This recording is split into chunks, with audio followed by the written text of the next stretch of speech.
அத்தகைய தமிழுக்கு பழம்பெருமை வாய்ந்த மரபிலக்கியங்கள் பெருமையை தேடித்தரவில்லை என்று பேச வந்திருக்கிறார்கள் எதிரணிக்காரர்கள்.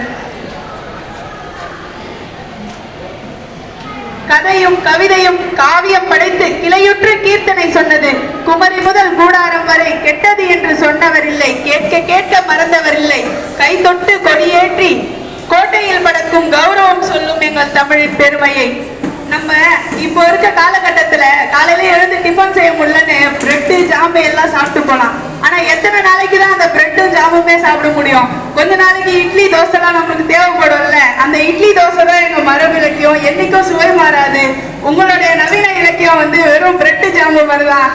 கொஞ்ச நாள்ல உங்களுக்கு போர் அடிச்சிடும். நிலம், தீ, நீர், வலி, விசும்போடு ஐந்தும் கலந்த மயக்கம் உலகம் அப்படின்னு தொல்காப்பியத்துல கூறப்பட்டிருக்கு. மரபு இலக்கியமான தொல்காப்பியத்துல ஐம்பூதங்களையும் குறிப்பிட்டிருக்காங்க. நற்றிணை பாடல்கள்ல கோட்சுரா எழுந்தன சுருங்கிய நரம்பின் முடிமுதல் பரவாத. இன்னைக்கு நீங்க பண்ற அறுவை சிகிச்சைய அன்னைக்கே வந்து நற்றிணை பாடல்கள்ல குறிப்பிட்டிருக்கு.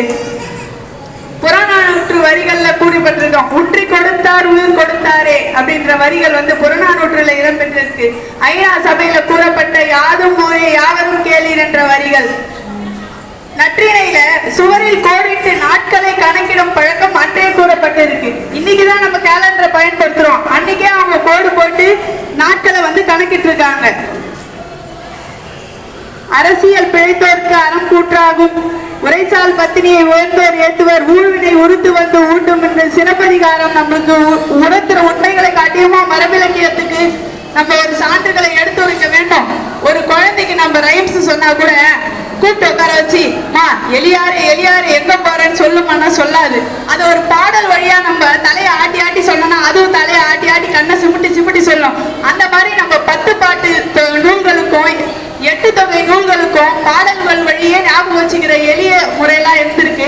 நற்றிணை நல்ல குறுந்தொகை 500 ஒத்த 10 ஓங்க பரிபாடல் கட்டறிந்தார் ஏற்றும் கலியோடு அகம்புறம் என இத்தரத்தே 8 தொகை நூல்களையும் முருகு பொருணரு 12 முல்லை பெருகு வளமதுரை காஞ்சி மருவிய கோல நெடுநல் வாடை கோல் குறிஞ்சி பட்டினப்பாலை காலாத்தூரும் 10 அப்படின்னு 10 பாட்டையும் அழகா இருந்து பாடல்களா சொல்லியிருக்காங்க. நம்மளுக்கு திருவாசகத்திற்கு உருகார் ஒரு வாசகத்திற்கும் முருகார் அப்படின்னு சொல்லிட்டு அழகா திருவாசகத்தை நீங்க கேட்க கேட்க இன்பம் தரும். அது மாதிரிதான் நாங்க வந்து நவீன இலக்கியங்கள் எந்த வகையிலுமே பயன்படுதலன்னு சொல்லவே இல்லை. நவீன இலக்கியமானது உயிர்மை எழுத்துக்களை போன்றது. முதல் எழுத்துக்கள் இருந்தால்தான் உயிர்மை எழுத்துக்கள் தோற்றம் பெறும். அதை வந்து மனசுல வச்சுக்கணும். பாமர மனிதர்களிடையே சென்று சேருவதற்கு நவீன இலக்கியங்கள் தான் காரணம் அப்படின்னு சொல்லிட்டு ஒரு கருத்து ஒண்ணு வச்சாங்க. மகாபாரதம் பாமர மக்களிடம் சென்று சேரவில்லையா? ராமாயணம் பாமர மக்களிடம் சென்று சேரவில்லையா? இதெல்லாம் எத்தனை பேர் படிச்சிருக்கிறோம்? அதுல எவ்வளவு நல்ல நல்ல கருத்துக்கள் இருக்கு. குகன் வந்து தன்னுடைய பேரன்பினால் மீனையும் தேனையும் எடுத்துட்டு போய் ராமனுக்கு கொடுக்கிறார். அது இறைச்சின்னு தெரிஞ்சோ ராமன் வந்து அன்பின் பொருட்டு அதை வாங்கி பயன்படுத்துறார். அன்பு எத்தகைய முக்கியமானதுன்றது அந்த மரபிலக்கியத்திலே நம்மளுக்கு வந்து எடுத்துரைக்கப்பட்டுள்ளது.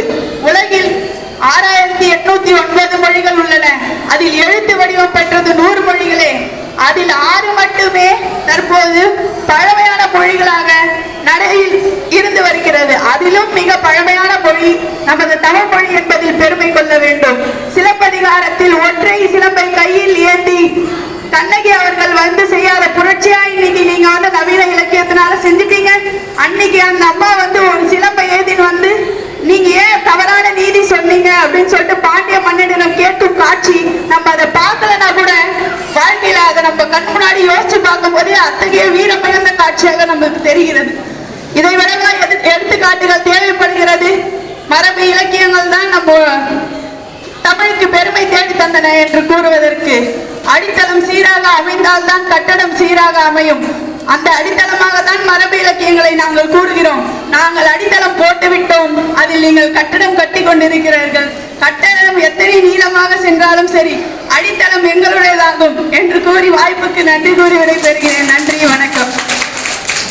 அருமையா பேசுறாங்க திவ்யா.